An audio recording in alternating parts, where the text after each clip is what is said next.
이틀 전 수원지검이 이재명 대표를 제3자 뇌물수수 등으로 기소했습니다. 이화영 전 부지사 1심 판결이 나자마자 닷새 만에 검찰이 많이 조급했던 것 같습니다. 아무리 봐도 이번 사건은 검찰의 조작회유 수사에 따른 재판부의 증거 무시 판결로 보입니다. 왜 이번 판결과 기소가 정치적이고 정당하지 못한지 국정원 문건, 쌍방울 내부 문건 등을 바탕으로 말씀드리겠습니다. 국정원 문건은 2018년 1월부터 2020년 1월까지 쌍방울의 대북사업 전반을 관찰한 보고서입니다. 국정원의 대북 정보원이자 쌍방울의 유일한 북측 접촉 창구였던 안부수를 협조자로 지정해 특별 관리하고 안부수는 정보를 국정원에 보고하는 등 국정원 문건은 이번 사건을 객관적으로 조명하는 핵심적인 증거이며 쌍방울 내부 문건은 말할 것도 없는 핵심 증거입니다. 국정원 문건과 쌍방울 내부 문건을 보면 500만 달러와 300만 달러의 정체를 알 수 있습니다.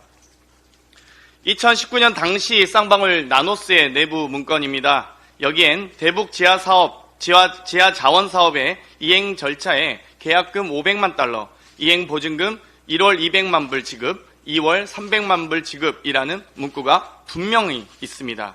검찰이 주장해온 대북 송금 금액과 날짜까지 일치합니다. 2020년 1월 31일 국정원의 문건입니다. 이 문건에는 2019년 7월에서 2020년 1월 사이 쌍방울이 북한 고위 간부에 보냈다는 300만 달러는 방용철 부회장이 북한의 최고급 말 안장을 전달하고 북한 통전부 주선으로 미상의 임무를 접촉하고 북한에 현금으로 추정되는 샘플 전달을 협의하는 등 북한 측의 대북사업 합의서 공개 체결식 개최를 위한 쌍방울 측의 뇌물임을 분명하게 적시하고 있습니다. 검찰이 주장한 김성태가 방북 비용 대납을 약속했다는 내용은 그 어디에도 기술되어 있지 않습니다. 이는 지난해 안부수 씨의 1심 수원지법 판결문에도 기술되지 않았습니다. 특히 이 쌍방울 내부 문건을 보면 회장님 방북 우선 추진이 보입니다. 쌍방울은 자신들의 주가 부양을 위해 오직 김성태의 방북을 위해 노력한 것으로 보입니다. 2019년 7월 29일 국정원 문건입니다. 이 문건에는 2019년 7월 24일에서 27일까지 마닐라에서 열린 제2차 아태 평화 번영 국제대회에서 공동 주최한 안부수의 아태협과 경기도가 사전 협의 없는 행사 진행 등으로 상호 비난하는 등 무리 야기가 분명하게 적시되어 있습니다.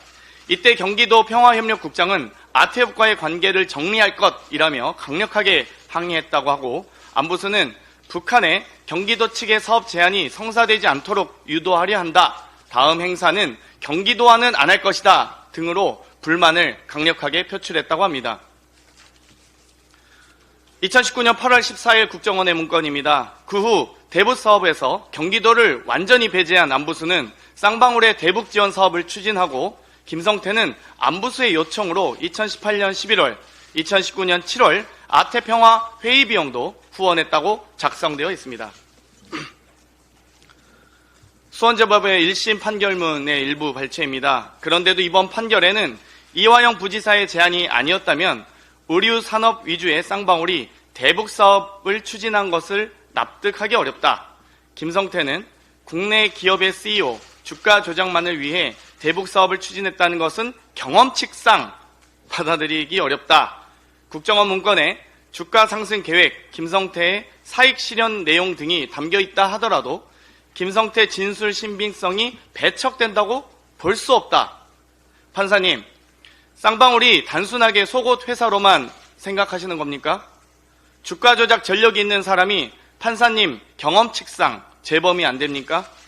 국정원 문건, 쌍방울 공식 문서보다 조폭 전력과 회유 의혹으로 오염된 진술이 더 신뢰할 수 있습니까?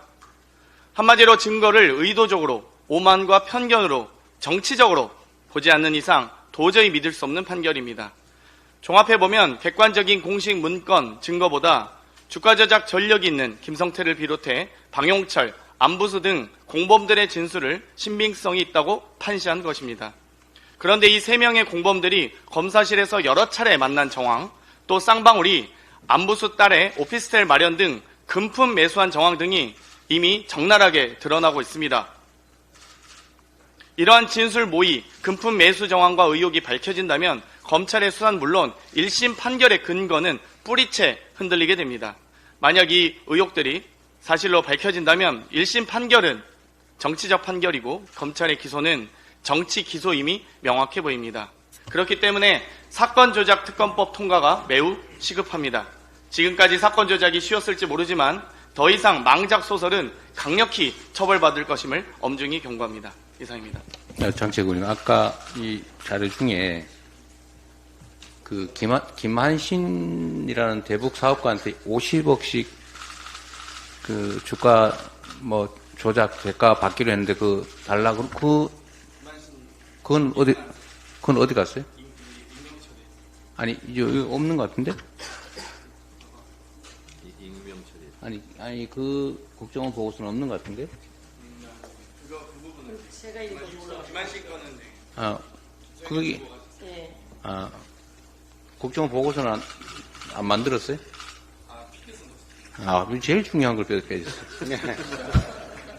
그게 2019년 1월에 보고를 받았는데, 김한신이라는 분이, 근데 그분 대북 사업가라서 뭐, 훌륭한 분이세요. 가장 국내에서 인도적 지원사 많이 하시는 분이신데, 그분한테 이 호남이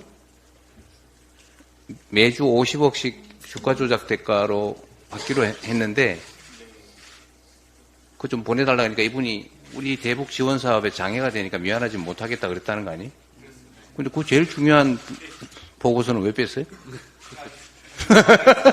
생각합니다. 네. 많아서. 네. 네, 다음으로 전은수